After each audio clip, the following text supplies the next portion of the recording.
수요사경에 오신 여러분 환영합니다. 묵상기도 하심으로 예배를 시작합니다.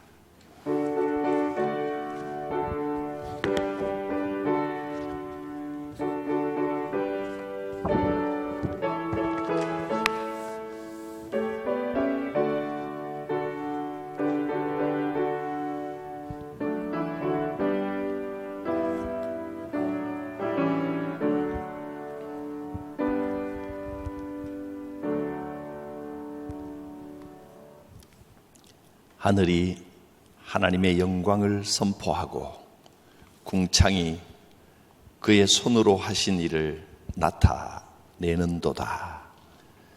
우리의 참된 주인이 되시며 천지 만물을 다스리시는 하나님을 찬양합니다. 오늘도 주의 말씀을 사모하여 예배당에 나와 말씀 듣기를 원하오니 주여 이곳에 임재하시고 하나님의 음성을 듣고 깨닫는 역사가 있게 하옵소서. 말씀이 우리의 삶에 기적을 일으킬 줄 믿습니다. 역사하여 주옵소서. 하나님을 깨달아가고 하나님과 가까워지며 하나님을 깊이 아는 복된 시간 되게 하여 주옵소서. 예수님의 이름으로 기도드립니다. 아멘. 찬송가 67장입니다.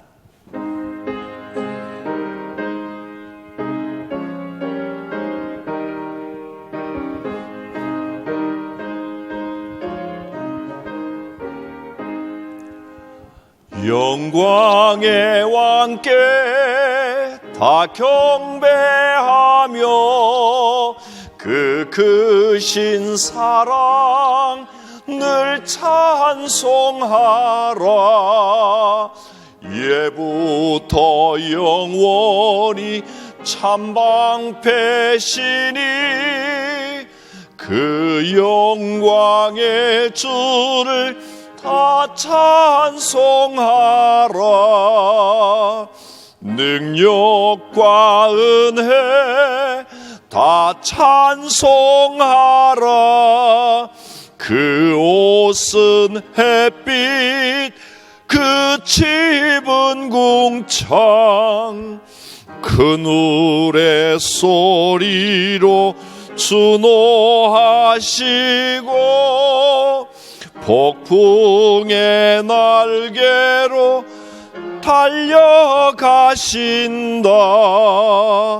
저 아름답고 놀라운 일이 가득한 이 땅 다 주의 조화.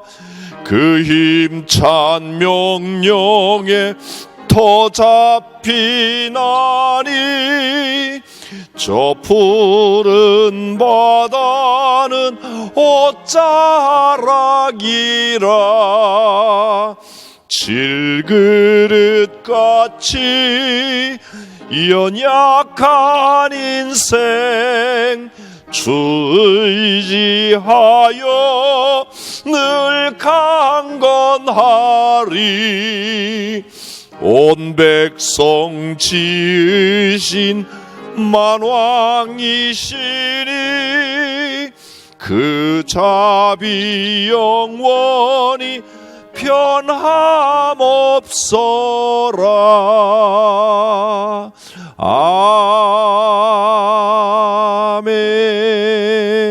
아멘. 아멘. 하나님의 말씀 보겠습니다. 시편 19편 1절 말씀입니다.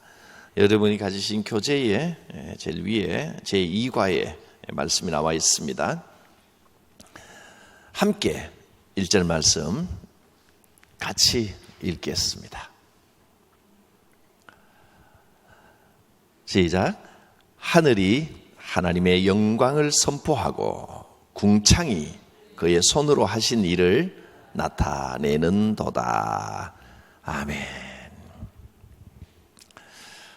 지난번 기회 가실 때 우리가 말씀, 우리가 믿고 있는 모든 신앙의 근거가 되는 것은 하나님의 계시, 말씀이다. 말씀이 우리가 아는 모든 신앙의 토대가 된다. 그런 내용을 들었습니다.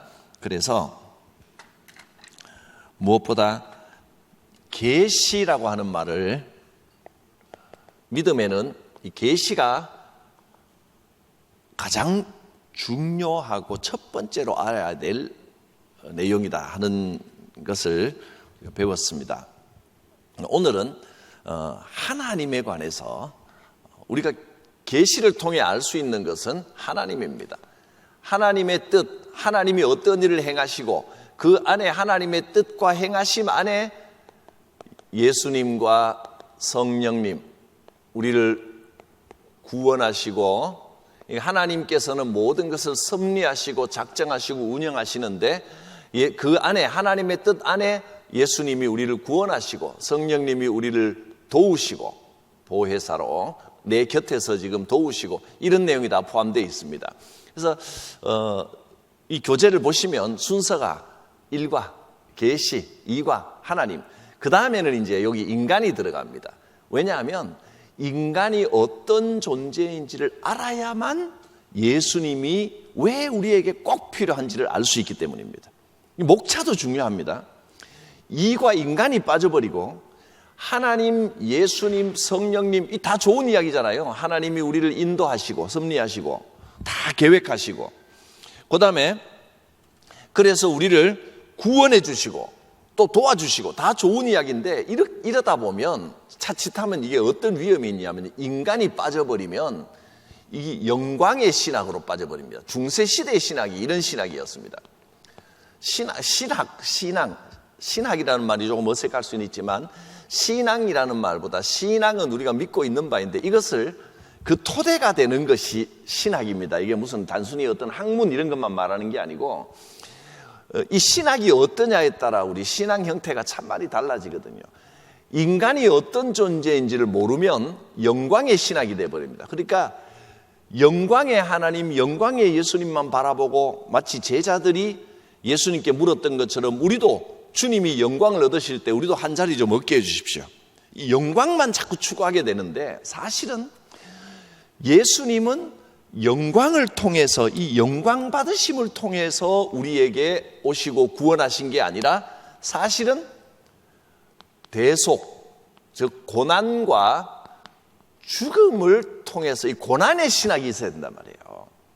고난의 신학 또는 뭐 순환의 신학 이렇게 말하기도 하는데, 고난의 신학이 먼저 전제가 되고 이 고난을 통해서 영광으로 가는 거지, 고난이 없는 영광이 되어버리면 신앙이 잘못되어 버립니다. 왜 이런 결과가 나오느냐 하면 인간이 누구인지를 잘 모르기 때문입니다.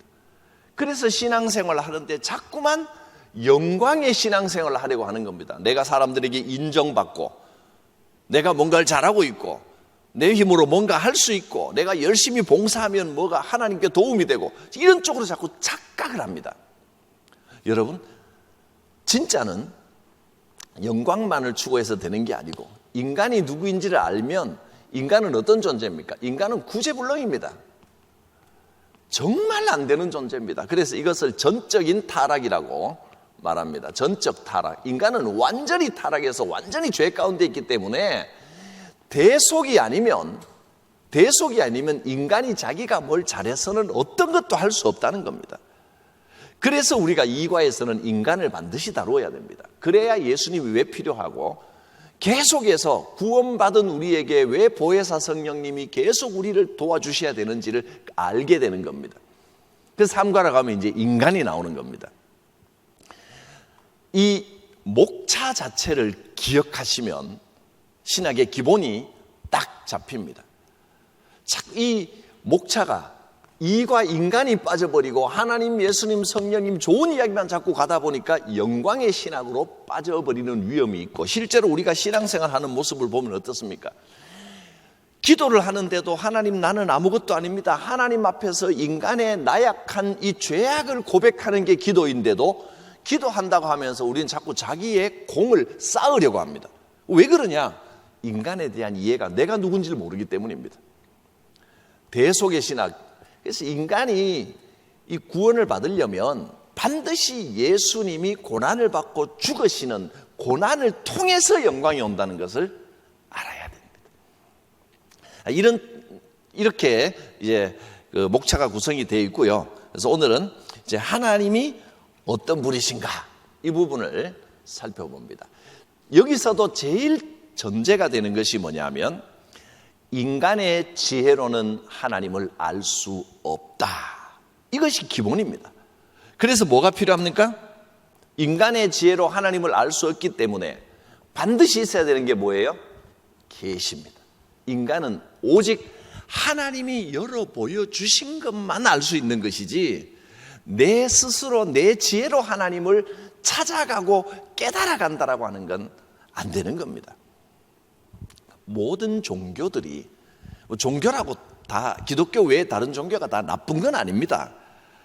자기 수양을 하고 선한 일을 하고 하나님의 뜻을 깨달아가려고 하는 하나님을 찾아가려고 하는 것이 종교입니다. 신이 누구인지 신의 뜻을 알아가고 인생의 참 의미를 알아가고자 하는 게 종교인데 모든 기타 다른 종교들이 나쁘거나 악한 게 아닙니다.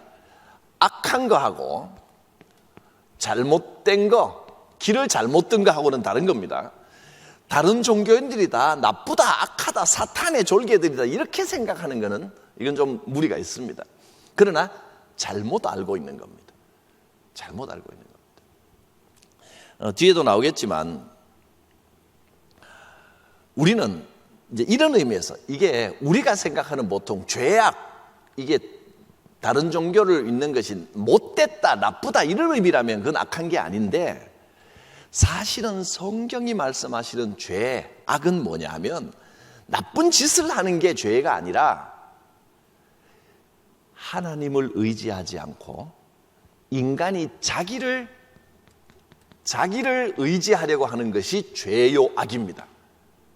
성경이 말씀하시는 죄입니다. 그러니까 뭐냐 하면 결국은 이게 무슨 이야기냐면 바로 이 이야기입니다. 자기를 의지한다는 말은 자기가 얼마나 구제불능인지 모르고 할 수 없는 인간이 할 수 있다고 생각하는 게, 내가 뭔가 찾아가면 하나님을 발견할 수 있다고 착각하는 게 죄입니다. 그런 의미에서 이 올바른 복음의 종교가 아닌 모든 종교들은 다 잘못하고 있는 거고 죄를 짓는 거죠. 왜냐하면 자기가 뭔가 묵상하고 수도하고 자기가 갈고 닦으면 하나님을 발견할 수 있다고 생각하는 게 착각입니다. 근데 자, 여기서 보십시오. 우리 기독교인들 가운데서도 복음적으로 이제 이 여기를 따라 대속이라는 의미, 예수 그리스도의 대속이 있어야만 된다라고 하는 고난의 신학이 아니라 영광의 신학을 가지고 자꾸 자기가 뭔가 노력하면 되고 자기를 의지하면 뭔가 되고 자기가 하나님을 찾아가고 내가 기도를 많이 해서 뭔가를 쌓으면, 공을 쌓으면 하나님을 알 수 있다고 이런 식으로 착각하는 분들이 적지 않게 있습니다. 이게 이제 바뀌어져요. 성경을 제대로 알아야 되는 겁니다.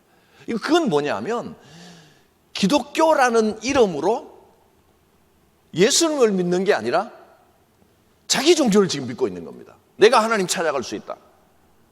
그래서 계시라는 말이 얼마나 중요한 말인지 이해가 가시죠?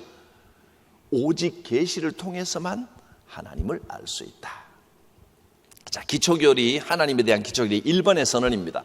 하나님은 너무나 크고 광대하신 분이기 때문에 인간의 지혜로 하나님의 모든 것을 아는 것은 불가능하다.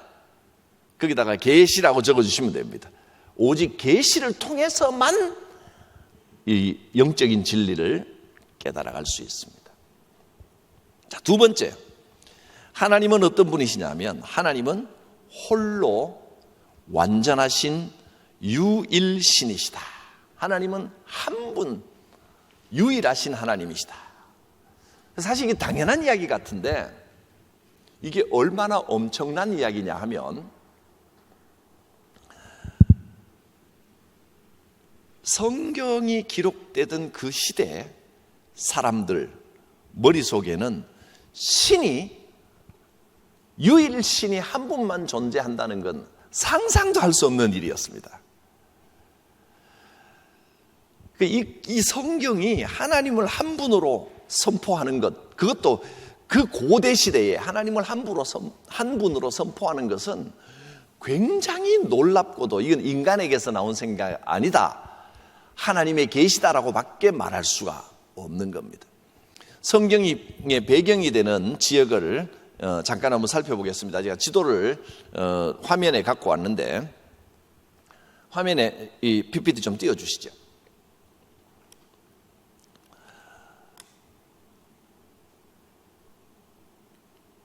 네, 이 지도입니다. 이 지도가 여기에 초록색으로 이렇게 표시해 놓은 데가 메소포타미아라고 하는 데입니다. 메소포타미아라고 하는 것은 지금 길게 두 강이 보이시죠? 강, 하나는 티그리스 강이고 하나는 유프라테스 강입니다. 지금도 존재하는 강입니다. 이 두 강이 에덴 동산 창세기 1장에 보면 그 4개의 강 중에 2개입니다. 지금은 2개만 지금 남아 있습니다. 그 다음에 이스라엘은 어디냐 하면 요쪽이죠. 여기가 이집트고 여기 시내산이고 여기가 가나안 땅입니다. 이쪽이 가나안이 있고, 지금은 이 지역을 이야기하려고 하는데 왜 이 지역을 이렇게 표시를 해놨냐면 여기 보면 우르라고 하는 데가 있습니다. 갈대아 사람들이 살고 있는 우르인데 여기가 원래 아브라함의 아버지 아브라함 일가가 살던 고향입니다. 이 지역에 강 사이라고 하는 뜻으로 강이 원래 이렇게 있으면 문명이 발달을 합니다.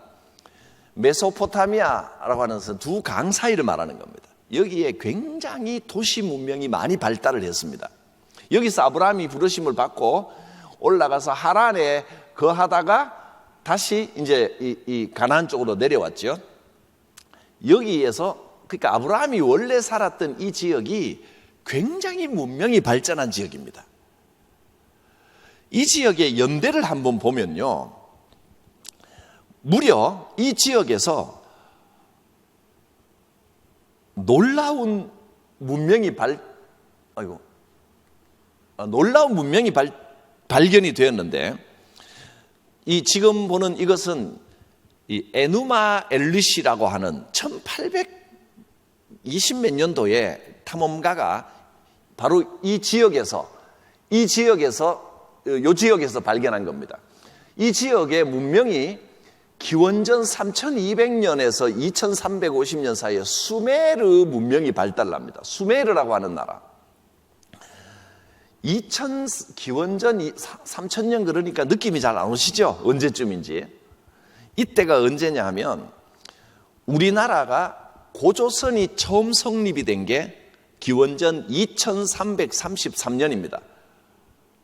그러니까 이거는 고조선이 생기기 전에 이 1000년 가까이 수메르라는 왕국이 여기 건립이 됐다가 나중에는 이제 사라져간 엄청나게 오래된 문명입니다.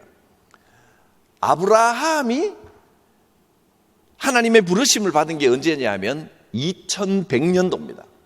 2100년이면 여기서부터 한 100년, 한 150년 이상 지났죠. 아브라함이 있기 전의 문명입니다. 이미 그때부터 엄청나게 문명이 발달을 한답니다. 지금 상상하기가 어려운 정도입니다. 여기서 이런 진흙 토판이 발견이 됐고요. 지금은 더 많이 발견이 돼서, 이거는 뭐냐면 지금 보여드리는 이 토판은 에누마 엘리시라고 불립니다. 그러니까 성경이 기록된 시대보다 더 이전에 최초의 글자가 발견된 겁니다. 인간 문명의 거의 최초의 글씨가 적힌 점토판을 발견을 했는데 지금 사람들이 이걸 또 해독을 해냈습니다. 에누마 엘리시라고 하는 창조 설화가 기록된 건데 이것이 수메르 신화입니다. 수메르의 창조 신화가 기록된데, 그래서 어떤 사람들은 성경보다 앞선 시대니까 성경이 여기에 있는 창조 신화를 조금 참고해서 뺏긴 게 아니냐, 뭐 이렇게 보는 사람들도 있습니다. 에누마 엘리시라고 불리는, 에누마 우리말로 적혔습니다. 에누마 엘리시, 이거는 어디서 왔냐면 이 토판의 제목이 아니고 첫 글자가 에누마 엘리시 이렇게 시작하는 겁니다. 그래서 이름을 이렇게 붙입니다. 이거를 바벨론 창조 신화라고 부릅니다. 수메르 다음에 바벨론 문화가 생겼는데 이름이 자꾸 낯선 이름들이 나오니까 조금 어려워지려고 하죠. 지금 낯선 이름은 수메르하고 바벨론만 말씀했습니다. 수메르는 말씀드린 것처럼 이 지역에 이때 생긴 나라를 수메르라고 했고 2350년 이 나라가 망하고 난 다음에 여기에 생긴 게 바벨론 문화입니다. 그리고 여기서 발견된 토판이 이 에누마 엘릿이라는 겁니다. 제가 이걸 왜 말씀을 드리느냐 하면 성경의 창세기하고 이 내용을 비교해 보면 성경의 유일신이라는 이 생각이 얼마나 놀라운 생각인지를 깨닫게 됩니다. 그 시대 사람들이 어떤 생각을 가졌는지를 이 내용을 보면 알 수 있는 겁니다. 내용이 이렇게 진행이 됩니다. 간단하게만 이야기하면 에누마 엘릿이라는 뜻은 그때 높은 곳에서 이런 뜻입니다. 성경은 태초에라고 시작하죠. 시간적으로. 여기는 그때, 때도 나오지만 하늘 위에 천상에서 높은 곳에서 어떤 일이 벌어졌는지를 여기에 적어 놓은 겁니다. 근데 여기 보면 이렇습니다. 아푸스라고 하는 신과 티아맛이라고 하는 신이 서로 전쟁을 해서 싸웁니다. 신들의 전쟁부터 나옵니다. 그래서 승리한 신이 패배한 신을 반으로 찢어가지고 반으로 하늘을 만들고 그 절반으로 땅을 만듭니다. 그 다음에 그 신들의 자녀들이 어떻고 이런 얘기가 쫙 나오는데 보면 히랍 신화, 로마 헬라 신화도 그렇지만 사람들의 삶에 대한 인식을 벗어나질 못합니다. 이거는 우리가 살아가는 삶을 인간의 지혜로 억지로 갖다 만들었다는 이야기입니다. 근데 그 비슷한 시기 또는 바로 뒤 시기에 성경은 처음부터 하나님은 한 분이시다, 유일신이시다라고 선언을 하고 시작하는 겁니다. 성경 외에는 찾아볼 수 없고 인간이 상상할 수 없는 선언이 성경에 나와 있는 겁니다. 그래서 하나님이 한 분이시다라고 하는 이 선언이 얼마나 놀라운지를 알아야 된다는 겁니다. 신석기 시대가요, 기원전 약 8,000년부터 기원전 1000년까지가 10세기, 이때가 신석기 시대입니다. 이렇게 하면 감이 조금 오실 거예요. 그러니까 아브라함 시대는 우리가 성경을 읽으니까 제법 오늘날과 멀지 않은 것처럼 보이지만 기원전 2000년경입니다. 지금부터 4000년 전입니다. 아브라함이 2100년 정도입니다. 2100년에서 2000년. 그러면 신석기 시대를 살았던 겁니다. 아브라함이 살던 시대가. 신석기 시대 하니까 감이 조금 오시죠? 굉장히 고대라는 겁니다. 아브라함은 신석기 시대를 살았고 이때 이미 인류에게는 글자가 존재했다는 겁니다. 그리고 에누마 엘릿이 외에 나중에 이 지역에서 또 점토판을 이만큼 많이 찾아냈습니다. 이 사진은 지금 어디에 전시되어 있는 거냐면 대영 박물관에 전시되어 있습니다. 이거는 뭐냐면 그 지역에서 발견된 메르 바벨론 신화인데 이게 더 중요합니다. 에누마 엘릿도 있지만 이걸 뭐라고 부르냐면 길가메시 서사시, 시가 기록되어 있습니다. 길가메시라고 하는 이름을 붙인 것은 이 이야기에 나오는 주인공이 길가메시입니다. 이 점토판 한 개를 이렇게 생겼습니다. 깨져서 부분이죠. 그러니까 이렇게 맞춰보는 겁니다.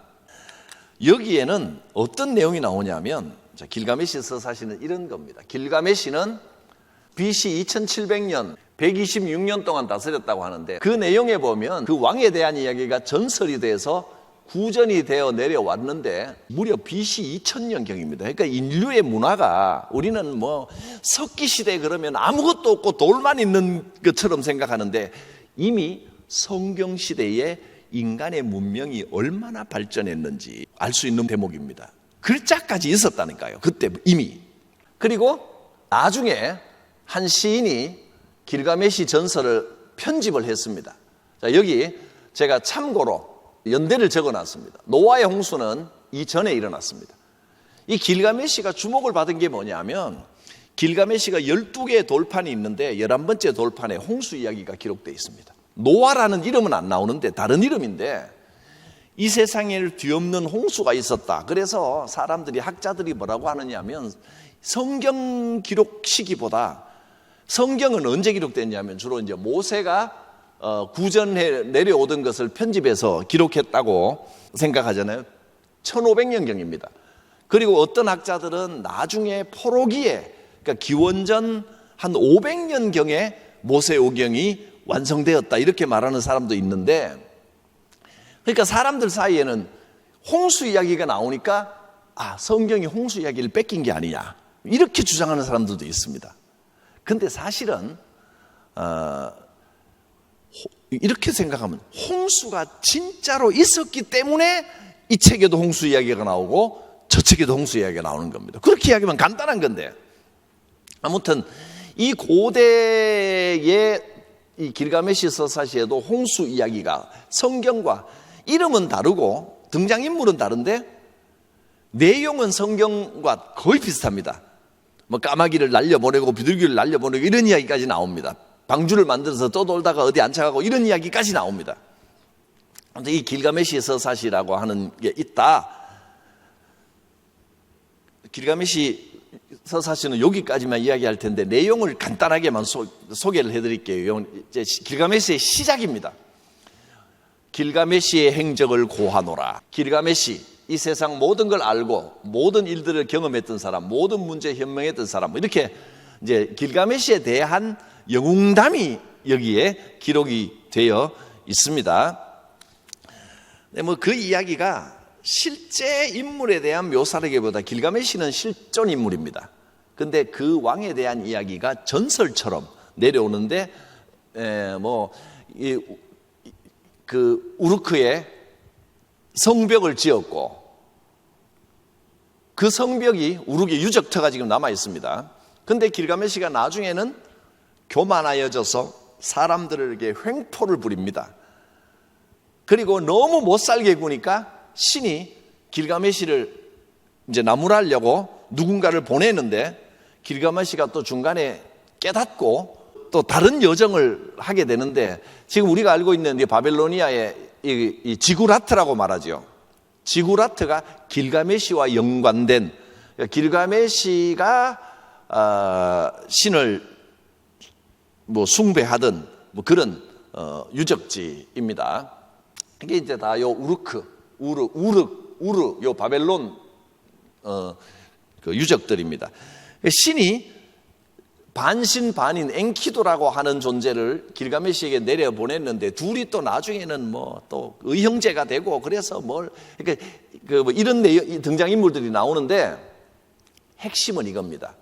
길가메시가 나중에는 신계와 인간계를 다 인간인데도 불구하고 거의 반신처럼 위대한 인물이 돼서 뭘 꿈꾸느냐면 영생불사를 꿈꿉니다. 영원히 살고 싶다.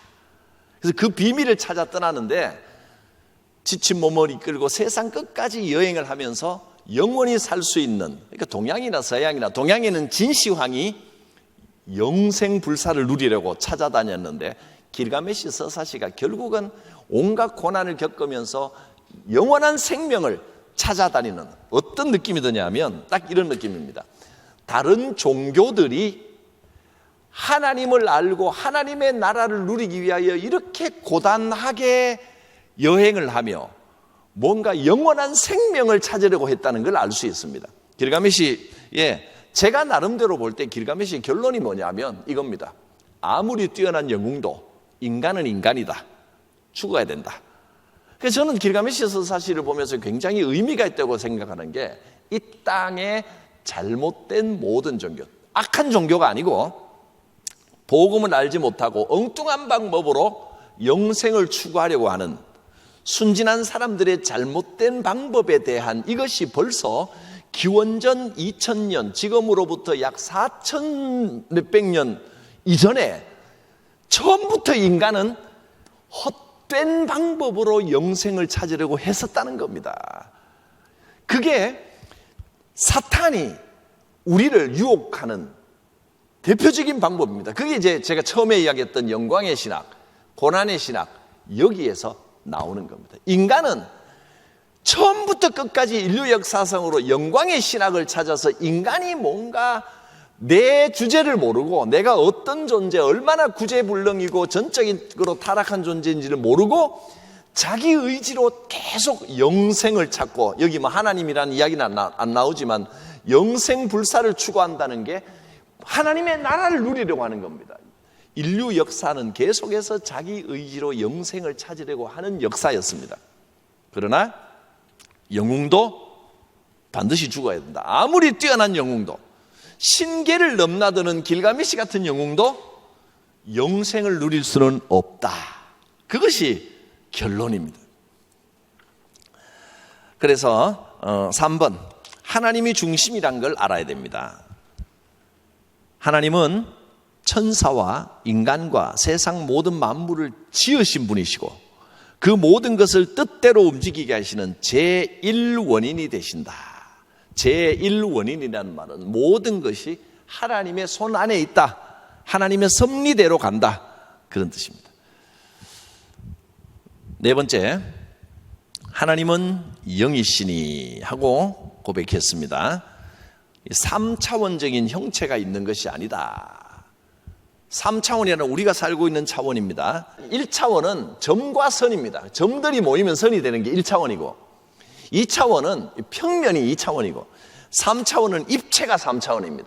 하나님은 우리가 살아가는 이 입체, 우리가 느끼고 만지고 하는 이 오감으로 체득하는 이 세상에 속하신 분이 아니기 때문에 하나님을 이 세상적인 사고나 생각으로 자꾸 판단하려고 하면 안 된다는 겁니다. 하나님은 영이십니다. 사람들은 이제 어떤 분들은 기도하다가 하나님 만났다, 하나님 생김새가 뭐 하얀 옷 입고 뭐 자기가 생각하는 좋은 우아한 모습이겠죠. 하나님이 수염이 탁 백발에 수염이 있고 뭐 이런 그 산신령 같은 분을 만났다. 자기가 생각하는 대로 그건 3차원적으로 자꾸 생각을 하는데 하나님은 그런 형체가 있으신 분이 아니라는 겁니다. 자, 5번 놀라운 선언이 나옵니다. 하나님께서는 모든 것을 알고 계시고 능력이 무한하신데, 그런데 신기하게도 인간을 통해서 영광 받으시기를 기뻐하신다는 겁니다. 내가 뭐라고 너무나 보잘것없는 인간을 통해서, 어쩌면 너무 보잘것없기 때문인지도 모르죠. 인간이 하나님을 높이는 것을 하나님은 가장 기뻐하십니다. 신기합니다. 하나님이 나를 통해 일하시고 나를 통해 영광 받으십니다. 그래서 우리에게 사명을 주시는 겁니다. 6번, 하나님은 무한한 사랑이시지만 그러나 악과 더불어 공존하실 수는 없다. 그러므로 하나님은 죄를 결코 용납하지 않으신다. 이게 이제 죄, 이 말이 신학적으로 굉장히 논쟁이 됩니다. 왜냐하면 하나님이 하실 수 없는 게 한 가지 있는데, 악을 허용하시는 것을, 악과 함께 하시는 것은 못 하신다는 겁니다. 하나님은 선이시기 때문에. 근데 신학적으로 뭐가 문제냐면, 그러면 하나님이 모든 것의 주인이시고 모든 것을 창조하시고 모든 것을 다스리시는데 하나님이 창조하지 않으신 악은 어디서부터 왔는가? 여러분 어떻습니까? 하나님이 악을 창조하셨을 리는 없습니다. 선하시기 때문에 하나님은 악을 창조하지 않으십니다. 그런데 악이 어디서부터 왔습니까? 하나님이 창조하지 않으신 악이 어떻게 존재할 수 있습니까? 이런 질문입니다. 성경은 사실 창세기 1, 2, 3장부터 여기에 대해서 명확하게 답을 해주셨습니다. 악은 뭐냐 하면 악이란 게 따로 있는 게 아닙니다. 인간이 하나님과 멀어지는 게 악입니다. 인간이 자기 구제불능인 걸 모르고 자기 의지대로 뭔가를 해보려고 하는 것을 창세기 1장, 2장, 3장에서는 뭐라고 표현했습니까? 이걸 선악을 알게 하는 나무, 선악과라고 표현한 겁니다. 표현이 이렇게 된 겁니다. 인간의 자기 의지를 말합니다. 내가 이 열매를 먹고 선하고 악한 것을 내가 판단하겠다. 내가 하겠다. 이게 악의 정체입니다. 내가, 하나님이 아니라 내가. 신앙의 싸움은 나와, 내라는 말과 하나님이란 말과의 싸움, 이게 사실은 선과 악의 싸움이고, 인간은 자기가 선을 해보겠다고 잘해보겠다고 하면서 내가 선을 행하는 그 자체가 바로 악인 것을 잘 모르는 겁니다. 내가 알아야 된다, 나를 통해야 된다, 내가 잘한다, 내가 전문가다, 내가 모든 것을 안다, 그게 바로 악한 겁니다. 신앙은 하나님께 맡기는 싸움입니다. 영적으로 승리하는 것은 하나님께 맡기는 게 승리입니다. 악은 어디서 왔느냐? 인간이 하나님께 의지하지 않고 내가 해보겠다 그럴 때 그게 바로 악이라고 그걸 악이라고 이름을 짓는 겁니다. 성경 처음부터 끝까지 그런 내용입니다. 가인과 아벨, 그 내용도 마찬가지입니다. 가인이 농사를 지었습니다. 내가 땀 흘려 했다는 상징입니다. 아벨은 양을 잡았습니다. 양은 하나님이 키워주시는 겁니다. 그리고 양은 아담과 하와가 에덴 동산에서 쫓겨날 때 하나님께서 인간이 악한 일을 하고 자기 죄 때문에 쫓겨나지만 하나님의 사랑으로 가죽을 입혀주셨습니다. 양가죽이겠죠.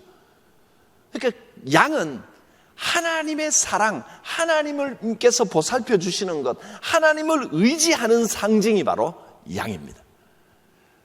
계속해서 그 이야기가 끝까지 이어집니다. 신앙은 하나님을 의지하는 것입니다. 성경에 이걸 알고 성경을 이렇게 읽어 쭉 넘겨보면 맡기라, 하나님께 맡겨라, 하나님을 의지해라, 하나님께서 하신다, 이런 이야기가 성경에 수없이 박혀 있습니다. 신앙은 하나님께 맡기는 겁니다. 내가 누군지를 알고 자기를 의지하지 않고 내가 하나님을 찾아가겠다고 어리석게 자기를 의지하지 않고 하나님과 가까워지는 겁니다. 그러니까 내가를 지워가는 게 신앙입니다. 내가를 지우고 하나님을 선명하게 하는 게. 근데 사람들은 신앙생활을 한다고 하면서 자꾸 하나님이 지워지고 내가 점점 강해질 때 언제든지 문제가 발생하는 겁니다. 자, 악, 죄, 이것은 하나님과 멀어지는 것 자체가 죄입니다. 7번, 인간이 스스로 더듬어 하나님을 알 수 있는 방법은 없기에, 또 다시 계시 이야기죠. 그래서 인간들은 각자가 좋은 대로 우상을 만들어서 그것을 하나님이라고 부르며 섬기는 죄를 짓게 된다. 자기 우상을 가지는 겁니다. 옛날에는 금송아지를 만들어 놓고 물질의 우상을 막 섬겼는데 지금은 정신적인 우상들도 생깁니다. 자기가 하나님을 의지하지 않고 돈을 의지하면 돈이 우상이 되는 겁니다. 하나님이 아니라 자식이 내 전부면 자식이 우상이 되는 겁니다. 명예가 전부면 명예가 우상이 되는 겁니다. 우상들을 지워나가야 됩니다. 하나님이라는 이름으로 섬긴다고 해도 10계명을 보면 10계명 제 1계명에 뭐라고 말씀했습니까? 나 외에 다른 신을 섬기지 말라. 1계명이죠. 하나님을 놔두고 바알신이나 무슨 만몬신, 돈신이나 뭐 다른 신을 섬기지 말라는 게 1계명입니다. 제 2계명은 어떻게 보면 비슷해 보입니다. 2계명은 이겁니다. 다른 신이 아니라 하나님을 섬긴다고 하면서도 하나님이라는 이름을 두고 어떤 이 땅에 있는 물질로 뭔가를 이렇게 만들어 놓고 이게 하나님이다라고 부르면서 그것을 숭배하지 말라는 겁니다.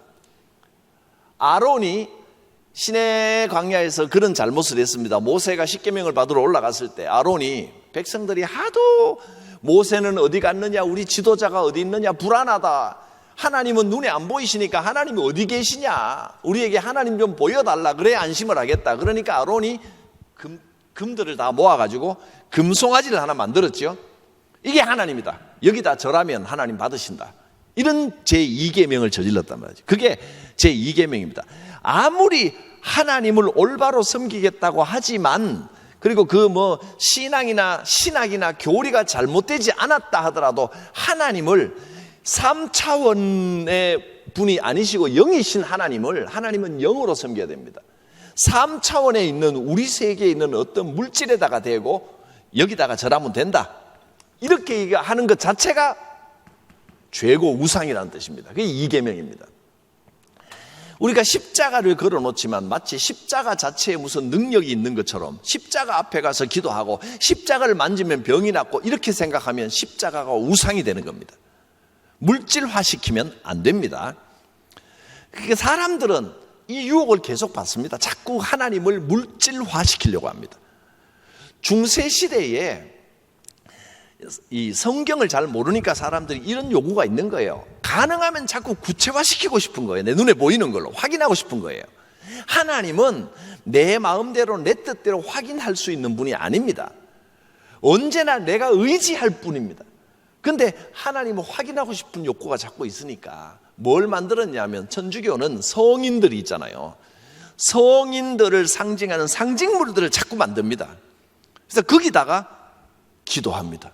또 묵주를 만들고 십자가를 달고 다니고. 우리 개신교의 십자가와 천주교의 십자가가 다르죠? 어떻게 다릅니까? 개신교의 십자가는 예수님 형상을 붙이지 않습니다. 그런데 천주교의 십자가는 사용하는 데 따라 좀 단순화시켜서 십자가만 쓰기도 하지만 대개 예수님이 모양이 그대로 이렇게 달려있는 것이 기본입니다. 그러니까 우리는 예수님이 달려있는 그 십자가, 예수님을 기억하지만 그 의미를 찾으려고 십자가를 보는 것이지, 십자가 형상 자체가 어떤 능력이 있거나 의미가 있다고 생각하지 않는 겁니다. 그런데 천주교는 예수님의 형상 자체, 그 걸려있는 그 자체를 자꾸 의미를 두려고 하는 겁니다. 저는 그것이 이 제2계명을 어기는 거라고 생각합니다. 하나님을 물질화하면 할수록 우상이 되어가는 겁니다. 1번을 한번 같이 읽으면 좋겠습니다. 우리는 하나님을 완전하고 구체적으로 표현할 수가 없습니다. 그럼에도 불구하고 하나님을 아버지라고 부르는 것은 나의 필요를 채워주시며 나를 지켜주시고 인도해 주시고 지극한 사랑으로 돌보아 주시며 잘못될 때는 바로 잡아주신다는 의미를 가장 잘 나타내주는 용어가 아버지이기 때문입니다.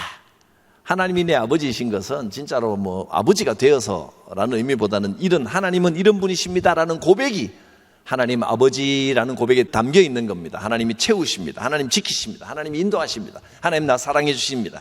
이 고백입니다. 두 번째, 우리가 하나님의 자녀인 것을 인정할 때 하나님과의 교제가 시작됩니다. 하나님은 사랑으로 우리를 가르치시며 하나님이 어떠한 분이신지 또한 우리 자신이 어떠한 존재들인지를 알게 해 주십니다. 하나님이 내 아버지가 되십니다. 하나님을 의지합니다라고 고백하면, 사실 아버지라는 말이 하나님 내 주인이십니다, 이런 고백입니다. 이 고백하면 하나님과의 교제가 시작이 됩니다. 그러면 하나님이 누구신지도 깨닫게 되고 인간이 누구인지도 알게 됩니다. 하나님 앞에 서는 인간은 누구든지 내가 어떤 존재인지를 알아야 됩니다.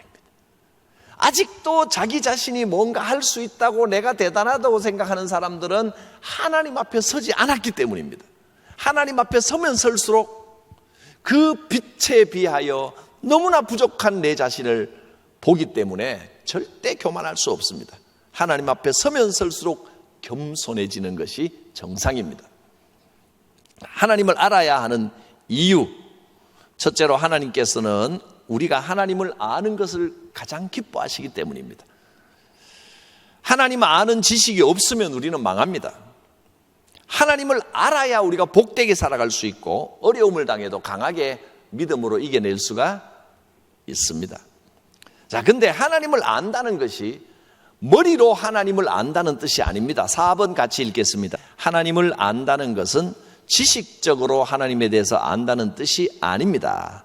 하나님의 마음을 느끼고 그분과 인격적이고 정기적인 사귐을 갖는 것, 그것이 진정으로 하나님을 아는 것입니다. 하나님과 교제가, 사귐이 있어야 된다 그랬습니다. 그러면 어떻게 하면 이렇게 하나님을 알 수가 있을까요?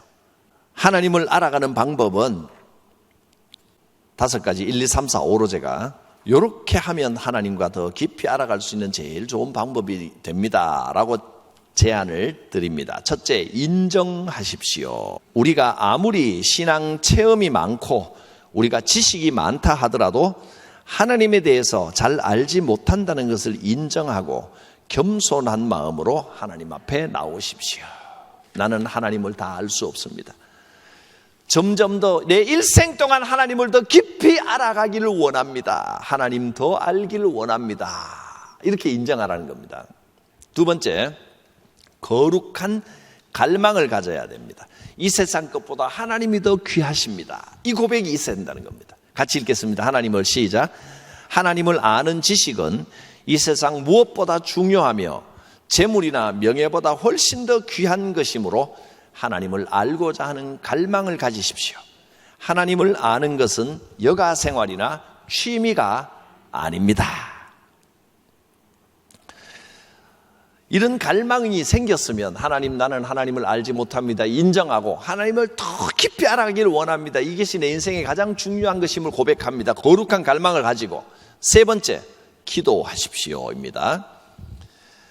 기도는 혼자서 조용히 기도하는 시간을 좀 확보하는 게 좋은데, 우리가 이 화살 기도 또는 일상 기도, 다니면서도 그냥 얼마든지 기도할 수 있지만 그래도 조용히 하나님과 깊이 좀, 하나님과 나만의 시간을 좀 가지는 게 좋습니다. 잠자리에서 일어났을 때도 좋고 잠자기 전도 좋고 어느 시간도 좋은데, 자, 그 다음이 중요합니다. 시간의 양보다는 정기적으로 기도하는 시간을 약속하고 그것을 지키는 것이 중요합니다. 한 번에 많이 기도하는 것보다 정기적으로 기도하는 게 중요하다는 겁니다. 조용히 기도하는 가운데 우리의 심령을 울리며 말씀하시는 하나님의 음성을 들으며 하나님의 마음을 느낄 수가 있습니다. 그 다음에 네 번째, 성경 공부에 성실하게 참여하십시오. 혼자서 성경을 연구한다는 것은 정말 쉬운 일이 아닙니다. 교회가 마련한 성경 공부 모임에 적극적이고 성실하게 참여하십시오. 저는 이 수요 사경회를 통해서 이제 앞으로 점점 더 좀 깊이 있는 성경 공부, 대그룹, 그룹 1 강의로 계속해서 이렇게 좀 깊이 있게 나갈 겁니다. 그리고 성경 구절을 이렇게 보는 그 개인 묵상 시간은 CBS를 통해서 계속해서 해 나갈 겁니다. 이 두 가지가 잘 갖춰지면 이것은 우리가 성경을 알고 하나님을 깊이 알아가는 아주 좋은 두 기둥이 될 것입니다. 신앙의 집을 세워가야 됩니다. 이 집은 교회가 우리 그리스도인들 믿는 사람들의 모임이기 때문에 조직도 필요하고 규정과 절차도 다 필요한데, 근데 교회의 규정과 조직과 절차만 세우고 개인 신앙의 이 집이 제대로 세워지지 않으면 그건 정말 인간적으로 오히려 교회 생활이 더 문제가 됩니다. 여러분, 개인 신앙의, 내 신앙의 이 집을 잘 건설해야 됩니다. 전에 우리 데살로니가서를 통해서도 신앙의 집을 설명했는데 아마 그림을 보여드렸으니까 설교 들으신 분들은 대충 그림은 기억이 나도 내용이 뭔지는 잘 좀 잊으셨을 겁니다. 근데 이런 것들은 잊어버렸다고 아이고 잊어버려서 어떡하나 할 게 없고 당연히 잊어버릴 줄 알고 설교한 겁니다. 그래도 반복하면 이제 새겨집니다. 그러면 잊어버리려 해도 안 잊어버려집니다. 우리의 신앙의, 개인도 신앙의 집을 잘 지어가야 되는데, 말씀의 기둥, 기도의 기둥, 예배의 기둥, 이런 기둥이 지붕과 석가래와 기초 반석이 이런 게 잘 세워져야 되는데, 말씀은 이 그룹 강의 정기적으로 꾸준하게 나오십시오. 들으십시오. 그리고 CBS를 통해서 개인의 일상 속에서 조금씩이라도, 쉽지는 않습니다. 습관이 되지 않으면 쉽지는 않은데 하루에 단 10분, 15분이라도 내가 말씀을 통해서 하나님과 교제하는 시간을 가지십시오. CBS만 제대로 하면 그 시간이 곧 정기적인 말씀 묵상 시간이 되고 그 시간이 곧 기도의 시간이 됩니다. 자, 그 다음에 5번, 믿음의 교제를 가지십시오. 혼자 되는 게 아니고 성도의 교제를 통해야 하나님을 올바로 알아갑니다. 하나님을 알고 하나님을 사랑한다고 하면 내가 교회를 하나님 보고 나가지 사람 보고 나가냐, 사람 관계없고 하나님만 보겠다. 근데 그러면 하나님을 보는 관점이 왜곡이 됩니다. 하나님을 올바로 아는 길은 사람들을 올바로 알고 사람들을 사랑해야 하나님을 올바로 알 수 있다는 겁니다.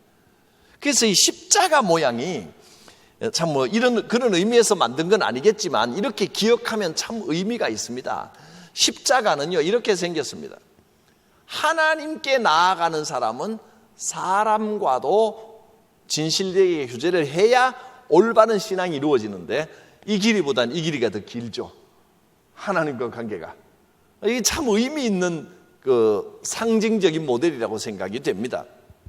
반드시 봉사하고 헌신하고 참여해야 됩니다. 교회 생활을 오래 해도 예배만 드리고 딱 집에 가고 사람들하고 교제를 잘 안 할 때는 신앙이 잘 안 자랍니다.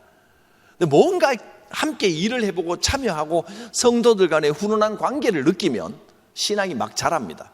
왜 그러냐면 하나님은 하나님만 쳐다보고 하나님을 공부해서 알아가는 게 아니고 하나님과 우리 사이에 관계가 형성돼야 되는데 우리는 하나님과의 관계를 성도들과의 관계를 통해서 배워가고 깨달아갑니다. 서로를 나에게 잘못한 사람에게 용서해 주면서 나를 용서해 주신 하나님의 마음을 알게 되고 서로 사랑하면서 아껴주면서 나를 아껴주고 사랑하신 하나님의 그 마음을 알게 되고 관계가 중요합니다. 자, 그래서 이 5가지를 내가 표로 이렇게 적었습니다. 하나님을 인정하고, 하나님을 인정한다는 것은 곧 나의 부족함을 인정한다는 뜻입니다. 두 번째, 거룩한, 하나님을 더 알아가고 싶어하는 거룩한 갈망을 가지고 정기적인 기도 생활을 하고 반드시 성경 공부 프로그램에 참여해야 되고 그 다음에 교회 봉사를 통해서 성도들 간의 사귐을 가져야 됩니다. 그래서 우리 식당, 우리 국수 주방 봉사도 우리가 주방을 봉사하게 하려는 목적도 있지만 그보다 더 큰 목적은 그동안 기회가 없어서 또 용기가 없어서 뭔가 활동하고 싶지만 나서지 못하던 분들이 함께 나와서 그 일을 하면서 서로 교제하게 하는 경험을 하고 싶다는 기도와 고민에서 나온 결과물이라고 생각해 주시면 되겠습니다. 거룩하신 하나님, 주의 성도들을 위하여 기도합니다. 또 주의 교회를 위하여 기도합니다. 우리 교회 지난 한 주간 아버지의 코로나로 인하여 수많은 분들이 격리하고 예배 자리에 나오고 싶었지만 나오지 못하는 안타까움들이 있었습니다. 이제 회복시켜 주시옵소서. 아버지, 더 이상 감염이 전파되지 아니하고 온전히 회복되고 또 이 고난을 통하여 주시는 하나님의 뜻이 무엇인지를 분명히 깨달아 더욱 정결하고 더욱 올바로 세워지는 교회와 성도 되게 하여 주시옵소서. 주신 말씀대로 하나님을 점점 더 깊이 알아가는 거룩한 갈망이 우리 안에, 우리 교회에 있게 하여 주시옵소서. 하나님을 아는 지식이 없어서 망해가는 이 세대에 오 주여, 우리 교회, 우리 성도들은 하나님을 향한 더 뜨겁고 거룩한 갈망을 가지고 주님과 깊이 교제하며 영적으로 살아나고 회복되는 교회가 되어서 성도들 각자가 믿음의 집을 잘 지어서 하나님의 나라를 누리는 삶이 되게 하여 주시옵소서. 특별히 수요사경회를 통하여 하나님을 더 깊이 알아가는 열정과 또 하나님과 더 가까워지는 이 거룩한 갈망들이 채워지는 영생의 샘물이 되게 하여 주시옵소서. 지켜주실 줄 믿습니다. 우리 구주 예수님의 이름으로 기도드리오며 이제 삼위일체 거룩하신 하나님의 이름으로 주의 성도들을 축복합니다. 우리를 지으시고 인도하시는, 섭리하시는 하나님의 그 크신 사랑과 나를 위해 죽으시고 부활하셔서 내 죄를 대속하신 예수 그리스도의 구원의 은혜와 내 곁에서 도우시고 인도하시는 보혜사 성령님의 역사하심이 성도들 각 사람 머리 위에, 가정 위에, 주의 교회 위에 충만하게 함께 하옵시기를 축원하옵나이다. 아멘.